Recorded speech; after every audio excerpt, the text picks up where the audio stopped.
चलिए दोस्तों, जैसा कि आप लोग को पता है कि हम फंक्शनल ग्रुप का नेमिंग सीख रहे थे, ठीक है। पिछले लेक्चर तक हम लोगों ने एल्कोहल का नेमिंग सीख लिया था। आज हम जो स्टार्ट करेंगे अमाइड का नेमिंग, ठीक है। तो हम अमाइड का नेमिंग करेंगे कि अमाइड का नेमिंग आप कैसे सीखोगे। बहुत आसान तरीके से सीखेंगे हम लोग। तो अमाइड क्या होता है आप लोग को पता ही है। मान लो हमारे पास ये स्ट्रक्चर दे रखा है, ठीक है। अपने पास ये स्ट्रक्चर दे रखा है, ये अमाइड है, ठीक है। ये पूरे अमाइड फंक्शनल ग्रुप है ये। तो आप क्या करोगे, पहले लॉन्गेस्ट चेन का सिलेक्शन करोगे। लॉन्गेस्ट चेन का सिलेक्शन तो आप देख ही रहे हो, एक ही कार्बन का है तो इतना ही बनेगा लॉन्गेस्ट चेन का सिलेक्शन। लॉन्गेस्ट चेन के सिलेक्शन के बाद आप क्या करोगे, नंबरिंग करोगे। नंबरिंग कहां से करोगे, एक ही कार्बन का नंबरिंग है। फिर आप क्या करोगे, नेमिंग करोगे। नेमिंग कहां से करोगे, बताओ क्या प्रीफिक्स 2 है, यहाँ कोई प्रीफिक्स 2 नहीं है, ब्रांच कुछ नहीं है ना। प्रीफिक्स 1 साइक्लो बाई साइक्लो नहीं है। फिर वर्ड रूट तो हमेशा रहेगा, कितने कार्बन का है, एक का। एक को क्या बोलते हैं, मेथ, है ना। एक को क्या बोलोगे, मेथ। फिर उसके बाद सफिक्स 2 क्या है, अब मेथ हो गया। अब सफिक्स 1 क्या है, पूरे सिंगल बॉन्ड है, बताया थे। जो डबल बॉन्ड है फंक्शनल ग्रुप का है ना, नॉर्मल डबल बॉन्ड नहीं है। तो आप क्या लिख दोगे, सफिक्स 1 क्या है, एन है, ठीक है। फिर उसके बाद बताओ, amide carbon containing functional group है। देख लो कार्बन है, क्या उसी कार्बन से इसको नंबर मिला है, मींस यहाँ किसकी तरह काम करेगा, यहाँ सफिक्स की तरह काम करेगा। और सफिक्स में इसको क्या बोलते हैं, अमाइड बोलते हैं। सफिक्स में इसको क्या बोलते हैं, अमाइड बोलते हैं। तो यहाँ क्या लिख दोगे आप, अमाइड लिख दोगे। और मैंने पहले ही बताया था जब भी क्या आएगा, ई और ए आएगा तो ई को हमेशा काट दोगे। जिसका नाम अब क्या बनेगा, पूरा मिथेना मिथेनामाइड। सही है। चलो अगला, इस पे पहले तो आपने लॉन्गेस्ट चेन का सिलेक्शन किया। लॉन्गेस्ट चेन के सिलेक्शन के बाद नंबरिंग कहां से करोगे, कार्बन कंटेनिंग फंक्शनल ग्रुप है तो आप नंबरिंग वहीं से स्टार्ट करोगे, 1 और 1 2। सही है। अब बताओ नेमिंग करना है, क्या प्रीफिक्स 2 है, कोई ब्रांच है क्या, नहीं है। प्रीफिक्स 1 साइक्लो बाई साइक्लो नहीं है। वर्ड रूट है कितने कार्बन का, 2 कार्बन, 2 को क्या बोलोगे आप, 1। फिर वर्ड रूट के बाद कहां जाओगे, सफिक्स 1। सफिक्स 1 क्या है, पूरे सिंगल बॉन्ड है तो आप क्या लिखोगे, यहाँ एन। ई नहीं लिखूंगा क्योंकि अभी मैं काट दूंगा, ठीक है। और सफिक्स 2 क्या है, कार्बन कंटेनिंग फंक्शनल ग्रुप है, नंबरिंग वहीं से मिला है, अमाइड बोलते हैं उसको, है ना। तो यहाँ क्या लिख दोगे, अमाइड। इसका नाम क्या हो जाएगा, इथेनामाइड। मिथेनामाइड, इथेनामाइड। फिर अगला देखो, मान लो अपने पास ये है, इसका नाम तो आप वैसे ही बता दोगे, क्या लिखोगे, प्रोपेनामाइड। ये ना यहां से करोगे, नंबरिंग आप ऐसे ही स्टार्ट करोगे और क्या हो जाएगा, इसका नाम प्रोपेनामाइड बन जाएगा, ठीक है। चलो अगला देखो, मान लो अपने पास ऐसा है,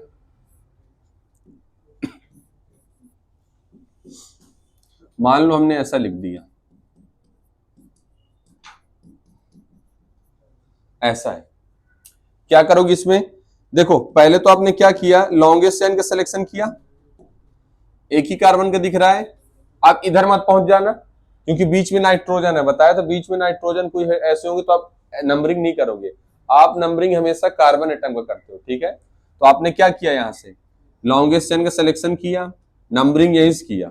अब बताओ, अगर ध्यान देना, अगर इधर कोई ब्रांच नहीं बचा है, इधर देखो क्या कोई ब्रांच बचा हुआ है क्या, नहीं।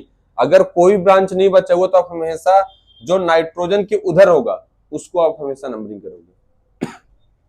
कब की बात चल रही है, जब इधर कोई ब्रांच नहीं होगा तो आप हमेशा जो नाइट्रोजन की इधर ग्रुप लगा हुआ है उसका नाम आप पहले लिखोगे, ठीक है ना। तो एस्टर जैसे नहीं है, एस्टर में तो आप हमेशा ऐसे करते थे, जो ऑक्सीजन की उधर होगा उसका हमेशा नेमिंग करोगे, पहले अल्फाबेटिकल नहीं देखोगे। लेकिन अमाइड के नेमिंग में जो नाइट्रोजन के उधर होगा, अभी यहां इधर तो कोई ब्रांच नहीं है तो इसलिए आप पहले उसका नाम लिख रहे हो। अगर इधर भी कोई ब्रांच होता और इधर भी कोई ग्रुप लगा होता तो आप क्या देखते, अल्फाबेटिकल देखते, ठीक है। तो अमाइड में आपको अल्फाबेटिकल देखना है। और जब भी अमाइड के नेमिंग करोगे तो बताओ नाइट्रोजन किधर क्या लगा हुआ है, मिथाइल, तो आप क्या मेंशन करोगे, एन मिथाइल, क्योंकि एन पर क्या लगा हुआ है, मिथाइल। ठीक है, एन मिथाइल लिखोगे। इसके बाद कितने कार्बन है, एक है तो मेथ, सिंगल बॉन्ड है तो एन, और उसी से नंबरिंग मिला तो क्या हो जाएगा, amide, N methyl methane amide. तो जब भी अमाइड के नेमिंग करोगे तो अगर इधर कोई ब्रांच नहीं है तो आप पहले नाइट्रोजन के उधर जो ग्रुप लगा हुआ उसका नाम पहले लिखोगे, और जितने ग्रुप लगे होंगे एन एन करके लिखोगे। ठीक है, जैसे अगला देखो, मान लो अपने पास ये लिखा हुआ है, क्या नाम लिखोगे इसका, हाँ, पहले तो लॉन्गेस्ट से नहीं सेलेक्ट किया, नंबरिंग कैसे करोगे, ऐसे करोगे। अब इधर कोई ब्रांच है क्या, नहीं है, पहले आप उसका नाम लिख दो, क्या लिखोगे, एन मिथाइल, एन करके जरूर लिखोगे, दो कार्बन है तो क्या हो जाएंगे, एथ, सिंगल बॉन्ड है तो एन, और वहीं से नंबरिंग मिला है अमाइड तो amide, N methyl ethane amide. मान लो अपने पास ये हो जाए, और देखो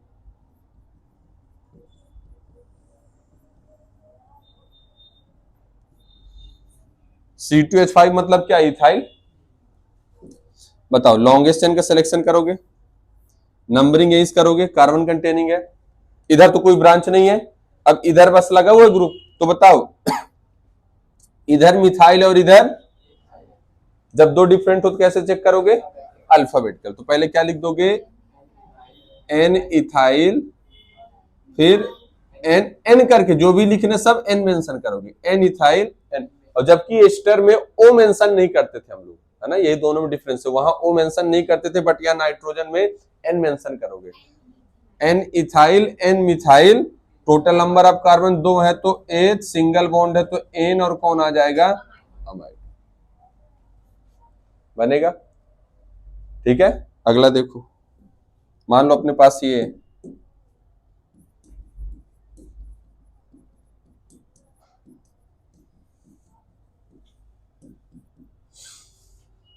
सही है।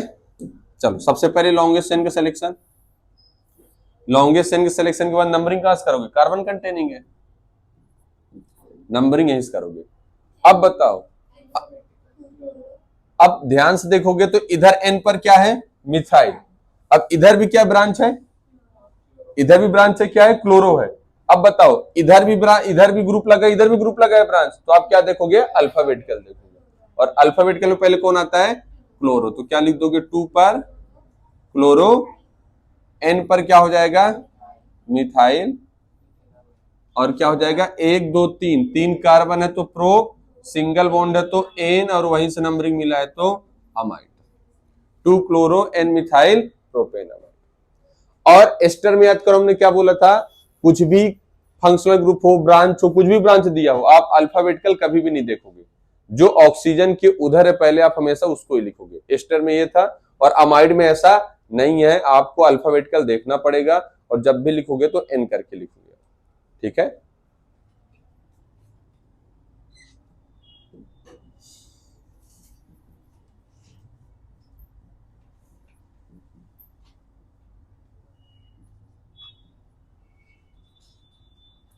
इसका नाम क्या लिखोगे, पहले तो ये किया,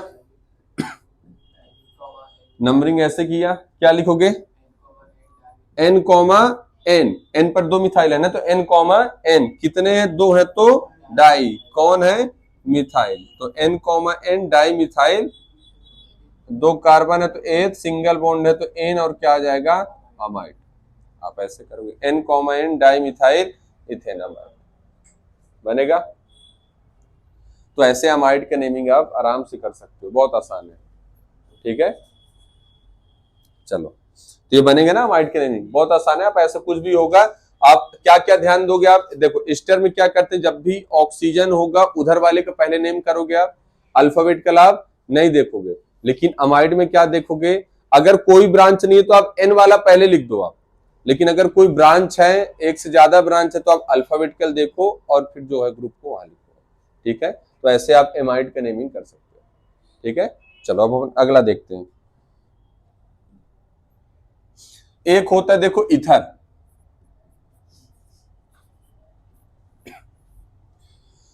इथर के नेमिंग कैसे करोगे? इथर जानते हो, ROR, ये इथर होता है। क्या करोगे आप? मान लो अपने पास ये है,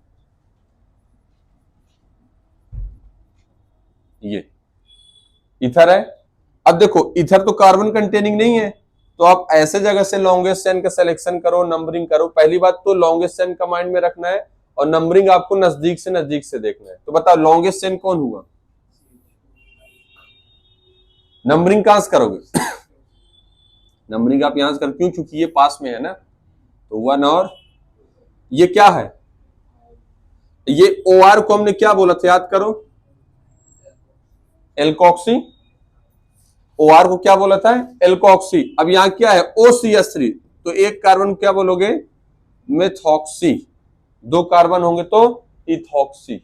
याद करो, अपन ने ब्रांच में बताया था ना, तो इसको बोलते हैं एल्कोक्सी। अगर OCH3 होगा तो क्या बोलोगे? मिथॉक्सी। और अगर OC2H5 होगा तो इथॉक्सी। सही है, अपन ने लिखा हुआ है, तो सेम ऐसे ही करना है। अब बताओ, हमने इथर का कॉमन नेमिंग क्या लिखा था? हाँ, इधर इथाइल था और इधर क्या था? मिथाइल था, और क्या लिख दिया था? इथर। इथाइल, मिथाइल, इथर, ये इसका कॉमन नेम है। अब इसका IUPAC लिखना, तो ये देखो 1 पर क्या लिखा है? मिथॉक्सी। 1 पर क्या है? मिथॉक्सी। 1 मिथॉक्सी इथेन, ये पेरेंट चेन हो गया ना, 1 मिथॉक्सी इथेन। कॉमन नेम क्या था? Ethyl, methyl, ether. और देखो ये क्या करोगे? ऐसी सिलेक्ट करो, किसी एक को सिलेक्ट कर लो। ये क्या बचा? 1 पर मिथॉक्सी मीथेन, है ना, ये पेरेंट चेन हो गया ना। ठीक है, जैसे मान लो अपने पास ये है,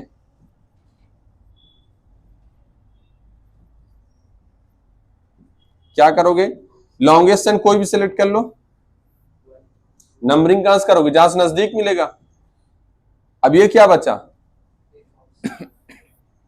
ये क्या बचा? 1 पर इथॉक्सी, दो कार्बन है तो एथ, सिंगल बॉन्ड है तो 1 इथॉक्सी इथेन। कॉमन नेम क्या था?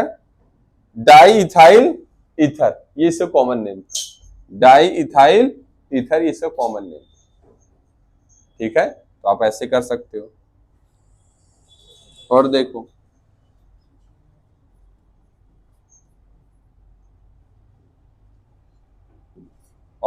इसमें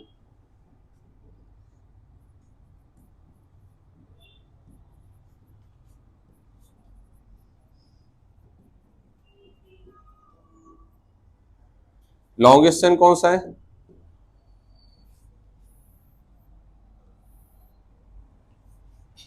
सही है, लॉन्गेस्ट चेन यही है। अब ये क्या बचा? वो नंबरिंग कहां से करोगे? जहां से नजदीक है। अब ये क्या है बताओ? हाँ, ये आइसो है। टोटल नंबर ऑफ कार्बन कितने हैं? ये दिख रहा है आपको? टोटल नंबर ऑफ कार्बन कितने? 3। और बीच वाले कार्बन से कोई ग्रुप लगा हुआ, उसको क्या बोलते हैं? आइसोप्रोपाइल, है ना। तो यहां क्या हो जाएगा? आइसोप्रोपॉक्सी। एल्कोक्सी की जगह क्या हो जाएगा? प्रोपॉक्सी, तो आइसोप्रोपॉक्सी। सही है, तो क्या लिख दोगे? 1 आइसो, है ना, 1 आइसोप्रोपॉक्सी। क्या हो जाएगा? टोटल नंबर ऑफ कार्बन 4 थे, ब्यूट और सिंगल बॉन्ड हो जाएगा। तो भाई आइल नहीं लगाएंगे ना, तो एल्कोक्सी लगा रहे हो आप। ठीक है, टोटल नंबर ऑफ कार्बन 3 थे, बीच वाले कार्बन से कोई हाइड्रोजन निकल के ग्रुप लगे, उसको बोलते हैं आइसो, है ना। 3 कार्बन वाले पर ये बताया था मैंने, 4 वाले का सबका अलग है। चलो अगला देखो, मान लो अपने पास ये है,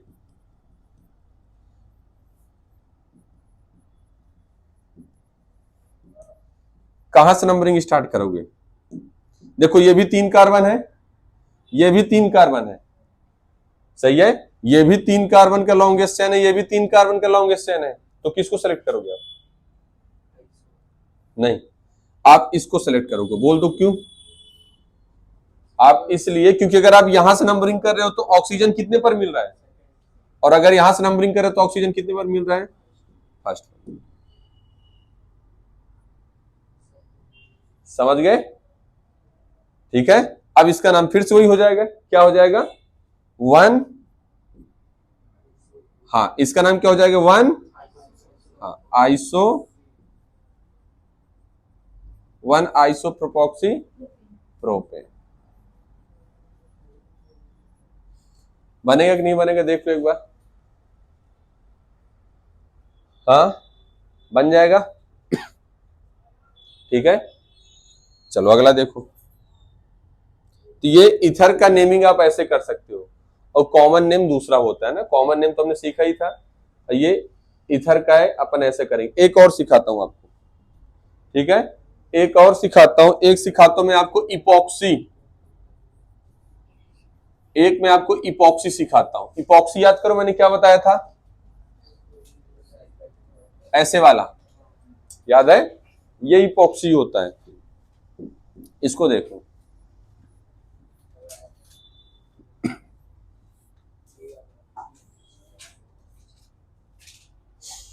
देखो नंबरिंग कहां से करोगे? 1 2,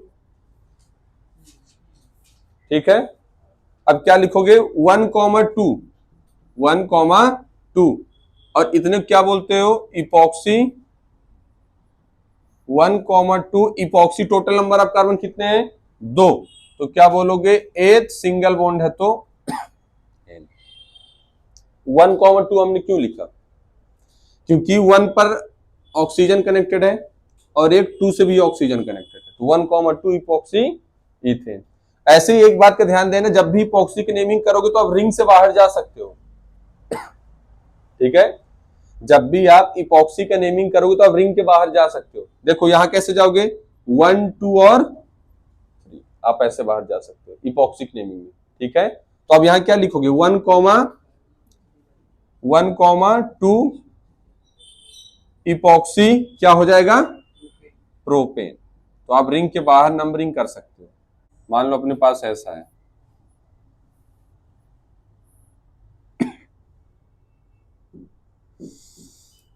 वन टू थ्री, क्या लिख दोगे? ऑक्सीजन कितने कितने पर है?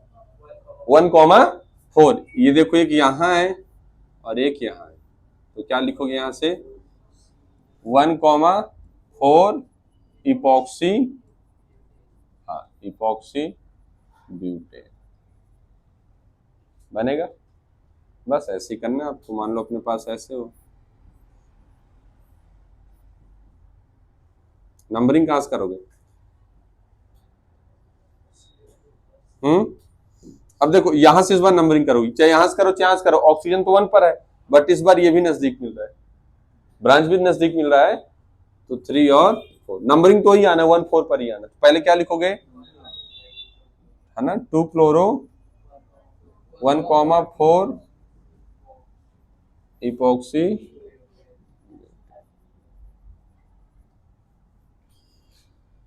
बनेगा।